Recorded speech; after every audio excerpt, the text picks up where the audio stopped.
નમસ્તે વિદ્યાર્થી મિત્રો, કેમ છો? મજામાં? મજામાં જશો. એકવાર ફરીથી આપ સૌનું સ્વાગત છે ધોરણ 8 વિષય ગુજરાતી સેમેસ્ટર 2, જેમાં આપણે પાઠ નંબર 17 સંસ્કારની શ્રીમંતતા ભણતા હતા. એના લેખક છે કુંદનિકા કાપડિયા. આમ તો લેખિકા કહેવાય કારણ કે સ્ત્રી છે, જેનો જન્મ 1927 ના રોજ થયો હતો. એનો સાહિત્ય પ્રકાર આપણે જોઈ ગયા, કુટુંબ કથા. બરોબર છે.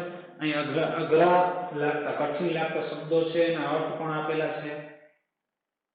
હવે આપણે છેલ્લે જે અભ્યાસ કર્યો ત્યારે એ લેખિકા છે એ દાદાને મળીને આગળ જતા હતા, ત્યારે અચાનક અને રૂમની બહાર નીકળતા એમનો જ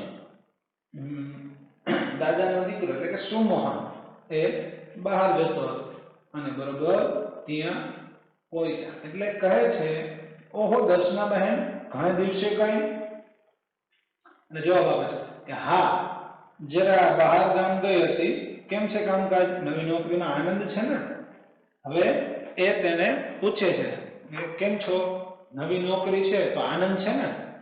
કારણ કે હવે પહેલા જે નોકરી કરતો હતો એ નોકરી નથી, પરંતુ નવી નોકરી છે. અહીંયા તમે સેટ થઈ ગયા, આનંદ છે ને? મજા આવે છે ને? જો પહેલા જેને કામ નથી કર્યું એને કદાચ એવું બને, પરંતુ અહીંયા તો પહેલેથી જ કામ કરેલું છે, એને કશું નડતું નથી. તો અહીંયા પૂછે છે ત્યારે જવાબ આપે છે, આનંદ તો છે દર્શનાબેન, છે અમેરિકા જઈને ભણી આવ્યો, એ નકામો તો ન જ જાય ને? છે અમેરિકા સુધી ભણી આવ્યો તો એ નકામો તો ન જ જાય ને? આનંદ જ છે. પણ એક વાત છે, જો પાછું આવ્યું કે એક વાત છે. હવે એ વાત કઈ હશે જોઈએ. એના મોં પર વિષાદની રેખાઓ દોરે. વિષાદ એટલે કે દુઃખ, વિષાદ. એક વાતનું મને ખૂબ દુઃખ થાય છે. આ પ્રીતિ ઉપર મારી બહુ જ આશા હતી. એને ડોક્ટર બનાવી અમેરિકા ભણવા મોકલવી હતી.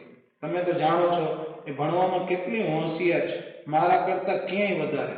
મને એમ હતું કે મારી નાનકડી વહાલી બહેનને હું ઊંચામાં ઊંચું શક્ય હશે તે કેળવણી આપીશ, પણ હવે એ સ્થિતિ રહી નથી. મને થાય છે કે હું એનાથી મોટો, એટલે મને એ સગવડ મળી ગઈ. હવે સ્થિતિ બદલાય એમાં સહન તો એને જ કરવાનું ને? જુઓ હવે કેવી વાત કરે છે સુમોહન. જુઓ કે નોકરીમાં તો મજા જ છે, એક વાતનું દુઃખ છે. શું? કે આ પ્રીતિ છે એના ઉપર મને બહુ જ આશા હતી. એને મારે ડોક્ટર બનાવી અને અમેરિકા મોકલવી હતી, પરંતુ તમે જાણો છો કે હવે અમારી પરિસ્થિતિ કેવી છે, તો હવે શું કરું? એ ભણવામાં કેટલી હોશિયાર છે, મારા કરતા તો ક્યાંય વધારે. મને એમ હતું કે નાનકડી વહાલી બહેન છે તો ઊંચામાં ઊંચી શક્ય હશે એવી કેળવણી અપાવીશ. શું? કેળવણી એટલે શિક્ષણ, સંસ્કાર. હું એને એવી કેળવણી અપાવીશ કે જેથી કરીને મારાથી પણ હોશિયાર થાય. એટલે અહીંયા સુમોહનભાઈ એ પણ પોતે હોશિયાર હશે એવું સાબિત થાય છે. તો મારી વાલી બહેનને ઊંચામાં ઊંચી શક્ય હશે તે કેળવણી આપીશ, પણ હવે એ સ્થિતિ રહી નથી. કારણ કે અમુક કેળવણી એવી છે જેમાં આ સમય પ્રમાણે ખર્ચાઓ પણ એટલું થાય છે, તો આર્થિક દ્રષ્ટિએ જરાક વિચારવું પડે. નહીં તો હું એને ઊંચામાં ઊંચી કેળવણી આપવાનો વિચાર હતો, પણ હવે એ સ્થિતિ રહી નથી. મને થાય છે કે હું એનાથી મોટો, એટલે મને એ સગવડ મળી ગઈ. હવે સ્થિતિ બદલાઈ ગઈ, એમાં સહન તો એને જ કરવાનું ને? હું એનાથી મોટો છું તો મને બધી જ સગવડ મળી ગઈ, પણ હવે સ્થિતિ બદલાઈ ગઈ છે તો હવે સહન તો એને જ કરવાનું ને? એમ સહન તો સામાન્ય રીતે મોટા કરે, એ મારાથી નાની તો પણ એમ કહીને અટકી જાય છે. શું કહે છે? સહન તો સામાન્ય રીતે મોટા કરે છે. જે ઘરના મોટા સભ્ય હોય એ જ મોટા હોય એ સહન કરતા હોય છે, પરંતુ હવે સ્થિતિ બદલાઈ ગઈ છે. એટલે મારાથી નાની છે તો પણ એને સહન કરવાનું એવું વિચારે છે. એનો અવાજ ભીનો થઈ ગયો. જુઓ બોલવામાં ફેર પડી જાય છે, થોડો મોરો પડી ગયો બોલવો. કેમ? કારણ કે હવે જે સ્થિતિ આવી પડી છે એનાથી એ પણ દુઃખ અનુભવે છે. એના હૃદયમાં રહેલી આ પ્રેમ સભર વાણી જોઈને મારા દિલમાં પણ કરુણા ઉભરાઈ આવી. એના હૃદયમાં જે આ પ્રેમ સભર વાણી હતી એ જોઈને મારા દિલમાં પણ કરુણા ઉભરાઈ આવી. હું બોલી, કાંઈ નહીં સુમોહનભાઈ, સંયોગોથી પરાજિત ન થાય અને મુશ્કેલીઓ સામે ઝૂકી જવાને બદલે લડત આપે એનું નામ જ જીવન. જુઓ, આ પણ દરેક પોઈન્ટ તમે જુઓ, એક પોઈન્ટ એવા છે. શું કહે છે કે જે મુશ્કેલી આવી પડી છે એની સામે ઝઝૂમવું, એની સામે લડત કરવી, એનું નામ જ જીવન છે. બાકી તમે આટલા પુરુષાર્થી છો તો તમારી પ્રીતિ છે એ પણ કઈ પાછી નહીં પડે. જો આવ્યું, તમે આવા પુરુષાર્થી છો તો પછી પ્રીતિને શેની ચિંતા? પુરુષાર્થી એટલે મહેનત કરતા લોકો, એને પુરુષાર્થી કહેવાય. જેને મહેનત કરવી જ નથી એને પુરુષાર્થી કહેવાય નહીં.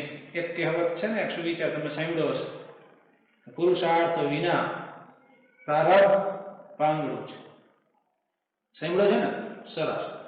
તો પુરુષાર્થ એટલે કે મહેનત જે કરે છે એને બધું જ મળે છે, પણ જે મહેનત કરતા નથી એને મળતું નથી. એને સંતોષ માનવો પડે જે મળ્યું છે, કારણ કે મહેનત તો કરવી નથી, જે મળ્યું છે સંતોષ. હા, એટલે હવે તમે આવા પુરુષાર્થી છો તો પછી પ્રીતિને શેની ચિંતા? રસોડામાં ભાભી ચોખા વેણતા હતા. મેં કહ્યું, સાચું કહેજો ભાભી, સુખી છો કે કશું દુઃખ થાય છે? ત્યાં જ બાજુમાં રસોડામાં ભાભી છે એ ચોખા વેણતા હતા. તો મેં એને પણ પૂછી લીધું કે કેમ, સાચું કહેજો ભાભી, શું સુખી છો કે કશું દુઃખ થાય છે? તપસ્વીની ઉમાના જેવું શુભ સ્મિત કરી ઉપલા આવી બોલ્યા. જો ઉપમા કેવી આવી? તપસ્વીની ઉમા. ઉમા એટલે પાર્વતી, તપસ્વીની. જેમ તપ કરવા બેઠેલી ઉમા માં પાર્વતી હોય એનું જેવું શુભ સ્મિત કરી અને ઉત્પલા ભાભી બોલ્યા. શું?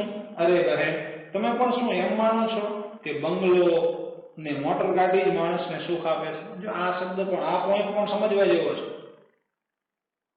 તમે પણ શું એમ માનો છો કે બંગલો અને મોટર ગાડી હોય તો એ જ માણસને સુખ આપે છે? અરે, આ કામ કરવામાં જેટલી મજા પડે છે, સાંજના એ નોકરી પરથી થાકીને આવે, અમે જમી લઈએ, પછી રાતે 2 ઘડી વાતો કરતા જે સીડો આનંદ મળે છે એ પેલા પાર્ટી ને ક્લબ ને મિજલસોમાં ક્યારેય ન મળતો. જુઓ શું કહે છે, આ અત્યારનો જે સમય છે, અત્યારે જે કામ કરીને પાછા ઘરે આવે છે ત્યારે અમે બધા સાથે મળીને જમીએ છીએ. હવે જમીને પછી રાત્રે બધા બેસીએ, અત્યારે જે આનંદ આવે છે એ ત્યારે ક્યાં હતો? ત્યારે પાર્ટી, મિજલસ, ક્લબ, એમાં એવો આનંદ ન આવતો. પણ અત્યારે જે આનંદ આવે છે અલગ છે. પણ એક રંજ તો મનમાં રહે જ છે. આજ સુધી ઘરકામ કર્યું નથી એટલે બરોબર ફાવટ આવી નથી. કામ કરતા પુષ્કળ વાર લાગે છે, થાય છે. પહેલેથી થોડું થોડું કર્યું હોત તો આજે આટલો વખત એની પાછળ ન જાય, અને આજે મને વખત મળે તો હું પણ થોડું ઘણું કમાય, એમના બોજને હલકો કરી શકત ને. જુઓ, દરેક ઘરના એક સભ્ય કેવું વિચારે છે, તમે વિચાર તો કરો. ઘરનું કામ કરે, મને જો થોડું ઘણું આવડતું હોય તો હું ક્યાંક કામે જા અને થોડીક એને મદદ કરો. જો જ્યારે આવું દુઃખ આવી પડે, સંકટ આવી પડે, ત્યાર પછી બધાએ ઘરના સભ્યોને સાચા સંસ્કાર ખબર પડે. કારણ કે જ્યારે ઘરમાં સારું હોય છે ત્યારે બધા સારા જ હોય છે, પણ જ્યારે મુશ્કેલી આવે, સંકટ આવી પડે ત્યારે કઈ રીતનું વર્તન કરે છે એના ઉપરથી એના સ્વભાવની ખબર પડે છે. તો અહીંયા શું કરે છે કે કામ કરતા પુષ્કળ એટલે ઘણી વાર લાગે છે, કારણ કે એ કામ કર્યું જ નથી. ક્યારે કર્યું એ તો ખબર પડે. પહેલેથી જો થોડું થોડું કર્યું હોત તો આજે આટલો સમય એની પાછળ ન જાય. આજે મને વખત મળે તો હું પણ થોડું ઘણું કમાય, એમના બોજને હલકો કરું. જો આજે થોડોક વખત, થોડોક સમય મળે તો હું પણ એના બોજને થોડોક હલકો કરું. બસ આટલો શોક મનમાં થયા કરે છે, એટલે આટલું દુઃખ થાય છે એમ મનમાં. પણ મને લાગે છે કે થોડા સમયમાં મને આ કામની ફાવટ આવી જશે, પછી હું કોઈ શાળામાં કે એમ કામ કરવા જઈ શકીશ. બસ થોડા સમયમાં મને આ કામની ફાવટ આવી જશે. જે કર્યું જ નથી એ કરવું પડે, થોડી વાર લાગે પણ ધીમે ધીમે એમાં ફાવટ આવી જાય. પછી તો હું કોઈ શાળામાં કે એમ કામ કરવા જઈ શકીશ. આગળ પાર્વતી બહેન મારા ફેરવીને હમણાં જ ઊભા થયા હતા. મને જોતા જ બોલ્યા, આવ દર્શના, તું આવે છે તો ગમે છે. જુઓ હવે આગળનો શબ્દ, એક એક સભ્યની મુલાકાત છે. એના દ્વારા જાણ થાય છે કે કેનો સ્વભાવ કેવો છે, કોને કેવું દુઃખ છે, કોને કેવું સુખ છે, કોણ એથી છટકી જાય છે. પરંતુ અહીંયા બધા જ એવા છે, કારણ કે બધાના સંસ્કારો એવા છે, બધાના સદગુણ રહેલા છે, કોઈ અવગુણ વાળો નથી. હજી સુધી નથી આવ્યો, હવે કદાચ આવે તો જોઈએ. પાર્વતીબહેન માળા ફેરવીને હમણાં જ ઊભા થયા હતા. હવે આ આવે છે જગમોહનદાસના પત્ની પાર્વતીબહેન, એ માળા ફેરવીને હમણાં જ ઊભા થયા હતા અને મને જોતા જ બોલ્યા, આવ દર્શના, તું આવે છે તો ગમે છે. શું કહે છે કે તું આવે છે તો એ મને ગમે છે. હું તો હવે એકલી પડી ગઈ છું. હવે તો હું એકલી પડી ગઈ છું, કારણ કે બધા જ હવે જુદા જુદા કામ કરવા લાગ્યા છે, જ્યારે હું એકલી પડી ગઈ છું. પ્રીતિ કોલેજમાં જાય ને ઉત્પલ્લા તો ઘર કામમાં મને અડવા સુદ્ધા દેતી નથી. જુઓ, પ્રીતિ છે એ કોલેજમાં જાય અને ઉત્પલ્લા એ મને ઘર કામમાં કંઈ પણ અડવા દેતી નથી. ઉત્પલ્લા તો ઘર કામમાં મને અડવા સુદ્ધા દેતી નથી, એટલે કે ઉત્પલ્લા તો ઘર કામમાં મને અડવા પણ દેતી નથી, પોતે બધું કામ ઉપાડી લે છે. મિલન મૃણાલને તૈયાર કરું તો પણ કહે, ના બા, અમે બધું કરીશું, તમે રહેવા દો. પછી આખો દિવસ કરવું શું? એટલે હું આખો દિવસ એમને કઈ કામ જ નથી. પ્રીતિ છે એ કોલેજમાં જાય છે, ઉત્પલ્લા વહુને કામ કરવાનું કહું તો એ પણ ના પાડે છે, એ કઈ કામ કરવા દેતા નથી. મિલન અને મૃણાલ એને તૈયાર કરો તો પણ એમ કહે, ના, અમે હાથે તૈયાર થઈ જશું મમ્મી, બા. એમ કરી બધા પોતાની જાતે તૈયાર છે, બધા પોતાનું કામ સંભાળી લે છે. એ હસી, કેવા નસીબદાર સાસુ છો તમે, આવી વહુ કે સહેલાઈથી નથી મળતી. જુઓ, અહીંયા પણ પાછા લેખિકા જે દર્શનાબહેન છે, અહીંયા દર્શનાબહેન એ કહે છે કે કેવા નસીબદાર છો તમે, કે આવી વહુ તમને કઈ સહેલાઈથી નથી મળતી. અહીંયા એના સંસ્કાર દેખાય છે. નહીં તો કેવી કેવી વહુ હોય એ પણ તમે જાણો જ છો, એના વિશે ચર્ચા નથી કરવી. એ મારી નજીક આવી ધીમે સ્વરે બોલ્યા, એ પાસે આવીને ધીમે એકદમ બોલે છે. શું કહે છે કે તું શું માને છે, એ મારું નસીબ છે? એ તો છે દાદાજીના પુણ્યનું બળ. તો તને શું લાગે છે, એ મારું નસીબ છે? ના ના, એ તો દાદાજીના પુણ્યનું બળ છે. મને ખબર છે ને, દાદાજીના દિલમાં ભગવાન બેઠા છે. જુઓ, દાદાજીના દિલમાં ભગવાન બેઠા છે. જિંદગી આખીમાં કદી ખોટું કામ એમણે કર્યું નથી, ખોટું વચન બોલ્યા નથી. આખી જિંદગી જતી રહી. દાદા છે એટલે વૃદ્ધ, મોટી ઉંમરના હોય, આપણે જાણીએ છીએ. તો આખી જિંદગી વગેરે કોઈ દિવસ ખોટું કામ કર્યું નથી. ઉલટાનું બધું સારું જ કર્યું છે અને ખોટું વચન પણ બોલ્યા નથી. કોઈનો તિરસ્કાર કર્યો નથી. ભગવાને સંપત્તિ લઈને તો ઉલટાની વધુ મોટી આશીષ આપી છે. શું કીધું જોયું કે ભગવાને સંપત્તિ લઈને, જે સંપત્તિ હતી એ બધી લઈને તો ઉલટાની વધારે આશીષ એટલે કે આશીર્વાદ આપ્યા છે. પણ શોખ એટલો થાય છે કે બધાએ આ મુશ્કેલી નિવારવા કંઈક ને કંઈક કામ ઉપાડી લીધું ને હું એકલી રહી ગઈ. જો દરેકને એ વાતનું દુઃખ છે તો મને એટલી શક્તિ આપી હોત કે હજી હું પણ કંઈક કરી શકું તો કરી બતાવો. દરેક પાસે જ્યાં જાય છે દર્શનાબહેન એ બધા પાસેથી એવા જ શબ્દ મળે છે. દાદાજીએ શું કીધું કે મારી ઉંમર થઈ ગઈ છે, મને કામ મળતું નથી, નહીતર હું પણ કંઈક ને કંઈક કામ કરત. અહીંયા પાર્વતીબહેન છે એ પણ એ જ કહે છે. આમ તમે વિચાર કરો, દરેક સભ્ય છે કંઈક ને કંઈક કાર્ય કરવા ઈચ્છે છે. એવું નથી કે હવે અમારાથી શું થાય કંઈક બેસી જાય. આળસુ નથી કોઈ. અહીં એના સંસ્કાર દેખાય છે એટલા માટે. પણ જ્યારે સંસ્કાર ન હોય તો એવું કંઈ બોલે નહીં, અને એને તો એટલું જ જોતું હોય કે ભાઈ મારે નથી કરવાનું, સારું એમ કઈ છટકી જાય. કોઈ પણ કાર્યથી છટકી જવું, એવા જ રસ્તાઓ શોધતા હોય છે. પણ અહીંયા દરેક કુટુંબના દરેક એક સભ્ય તમે જુઓ તો દરેકને એ જ છે કે જો મારા હાથ પગ ચાલતા હોય તો હું કંઈક કરી બતાવું. ઉત્પલ્લા ભાભી ઘરનું કામ કરે છે, પણ એને કીધું કે હું આમાંથી ફ્રી થાવ, હું થોડુંક ઘરકામ શીખી ગયું હોય તો અત્યારે મારે એ શીખવું ન પડે, અને ક્યાંક શાળામાં કે અન્ય કામમાં જઈ અને એમને મદદ કરે. તો સુમોહને શું કીધું કે પ્રીતિ ખૂબ જ હોશિયાર છે, મારા કરતા પણ હોશિયાર છે, તો એને મારે ભણવા મોકલવાનો વિચાર હતો અમેરિકામાં, પરંતુ હવે એ પણ શક્ય નથી. તમે જુઓ છો કે અહીંયા અત્યારે સ્થિતિ કપરી છે. આમ દરેક સભ્ય તમે વિચાર કરો, એક સભ્ય કેવું બધાનું એકબીજાનું સારું જ ઈચ્છે છે. અને અહીંયા ઉત્પલ્લા ભાભી વિશે પણ કીધું ને કે તમે નસીબદાર છો કે તમને આવી વહુ મળી.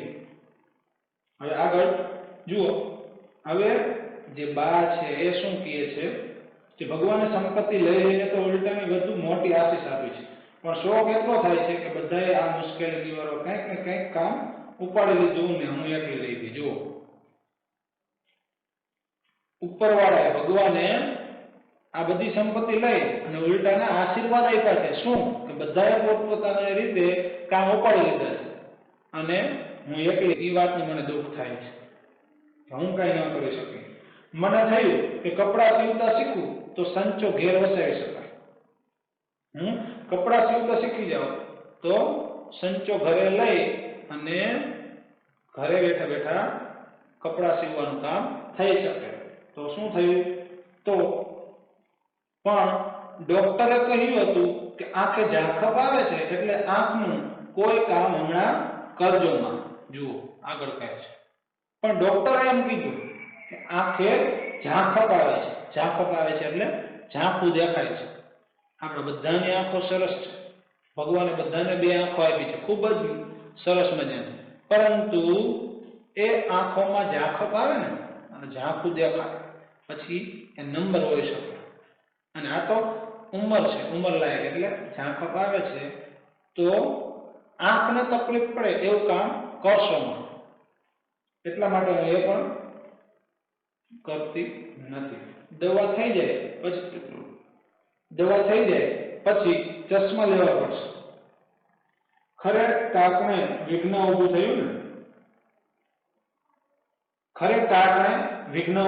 એટલે આ એક કહેવત છે એમ કે અણીના સમયે જ્યારે જરૂરિયાત છે એ જ સમયે વિઘ્ન ઊભું થયું ને. બસ આટલું ના હોત તો કશી ખોટ ના હતી. દરેક છે એ પરિસ્થિતિનો વાંક કાઢવાને બદલે પોતાનો જ વાંક કાઢે છે કે જો આ થોડુંક આમ હોત તો હું આમ કરી લેત, જો પેલું આમ હોત તો હું આમ કરત.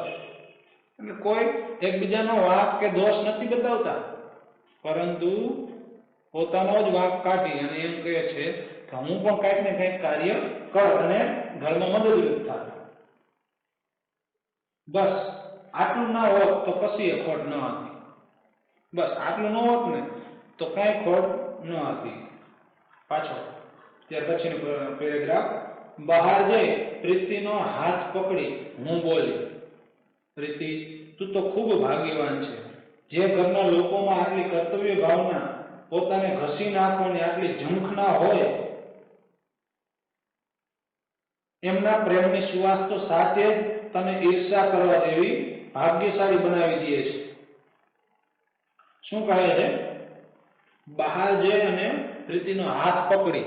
પ્રીતિ કોણ? એમની દીકરી જે કોલેજમાં ગઈ હતી અને તે હવે કદાચ આવી હશે, એટલે એનો હાથ પકડી અને શું કહે છે કે પ્રીતિ તો ખૂબ ભાગ્યવાન છો કે જે ઘરના લોકોમાં આટલી કર્તવ્ય ભાવના, પોતાને ઘસી નાખવાનું, શું કોઈ પણ કામ કરી અને પોતાની જાતને ઘસી નાખવી, એમ કે દરેક સભ્યને એવી કર્તવ્ય ભાવના હોય તો પછી એમના પ્રેમની સુવાસ તો સાચે જ તને ઈર્ષા કરવા જેવી ભાગ્યશાળી બનાવી દે છે. એના ઘરના તમામ સભ્યોને એવી ઝંખના હોય, એવી ઈચ્છા હોય કે પોતાની જાતને ઘસી નાખે, તો એ ખરેખર તમે ઈર્ષા કરવા જેવી ભાગ્યશાળી બનાવી દે છે. મારી સામે આનંદથી જોઈ પ્રીતિ બોલી. પ્રીતિ એની સામે જોઈ અને બોલે છે કર્તવ્ય ભાવના, હું તો એને શ્રીમંતાઈ કહું છું. જુઓ અહીંયા શ્રીમંતાઈ ખરેખર કેને કહેવાય?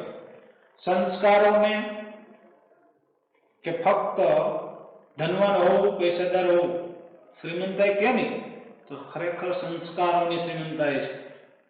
અહીંયા પ્રીતિ કહે છે કર્તવ્ય ભાવના, હું તો એને શ્રીમંતાઈ કહું છું. જુઓ આગળ આવે છે કે પેલી શ્રીમંતાઈ તો વસ્તુનો આડંબર હતો, બહારની ચીજ હતી. શું કહે છે?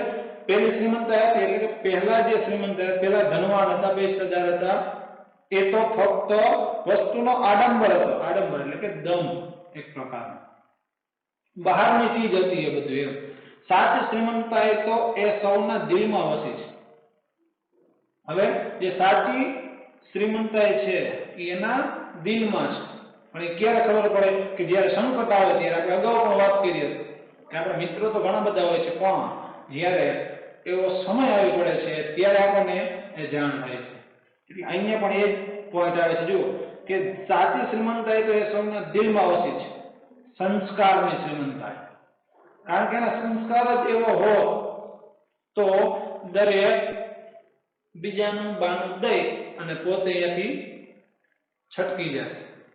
કોઈ સમયનો દોષ ન દે, કોઈ ઘરડા વૃદ્ધ માણસને સાચવે નહીં. કેમ? જ્યાં સુધી કમાય છે ઘરમાં સાચવી રાખે છે, પૈસા લાવે છે તો રાખે છે, પરંતુ જ્યારે મુશ્કેલી આવે પડે, સંકટ આવે પડે ત્યારે જે તેને વાંક કાઢી અને પોતે પણ જતો રહે અથવા તો બીજાને પણ વારંવાર વાંક કાઢી, દોષ બતાવી અને સંભળાવતા હોય છે. પરંતુ અહીંયા પ્રીતિ કહે છે આ તો ખરેખર સંસ્કારની શ્રીમંતાઈ છે.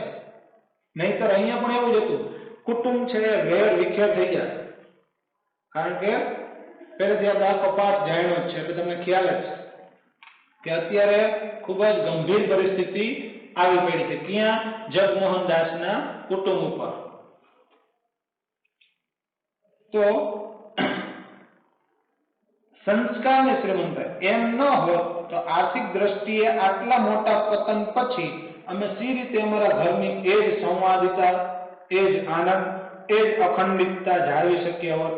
કહે તો જુઓ શું કહે છે કે જો ખરેખર એમ ન હોત, એટલે કે સંસ્કારની શ્રીમંતાઈ ન હોત તો આર્થિક દ્રષ્ટિએ આટલા મોટા પતન પછી આપણે જાણીએ છીએ કે આર્થિક દ્રષ્ટિએ જે ખોટ ગઈ છે એના કારણે બધાય એક 50 રૂપિયાના ભાડે રહે અને મકાનમાં રહે છે.